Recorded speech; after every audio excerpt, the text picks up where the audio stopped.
mı? Yok. Assalomu alaykum aziz obunachilarimiz. Mana bugun 2025-yil 29 sentyabrda bo'lgan navbatdagi xudo xolasa mototsiklimiz 150 kubalik mototsikl naqshab aksiyaga qo'yib berdik. 14 million asosida xudo xolasa naqd bilan 14 millionga berdik og'amizga. Qo'shko'pir Ayranko'ldan kelgan ekanlar, naqd pul oldi. Ag'a tabriklaymiz. O'tli uzoq bo'lsin, tenda shamolli o'ttirsin. Easy 250-400 kubalik baytlarga ulashaversin.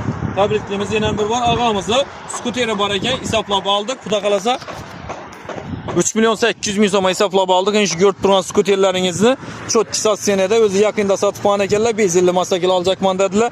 Shu skuterimizni 3 milyon 800 oldik. 4 milyon so'm bo'lsa beramiz. Kelaversa Qo'shko'pir Motosavdoda 24 soat xizmatdamiz. Assortimentlarimiz ko'p. Necha turdagi mototsikllar kerak desangizda, sifatli baholarda xudo xolasa arzon kelishtirib beraveramiz. Kelaversa Qo'shko'pir Motosavdoda 24 soat xizmatda, Kamin Aybek shu yerda xizmatda xudo xolasa. Kelaversa videomiz yoqqan bo'lsa bir like-larni bosib, obuna bo'lib qo'shishni unutmaymiz. Azizlar, e'tiborlaringiz uchun rahmat. Sog' bo'ling, salomat bo'ling. Bugundan boshlab Qo'shko'pir, Ayranko'l ko'chalarida ko'raverasiz shu 150 kubalik mototsiklimizni xudo xolasa. Salomat bo'lasizlar.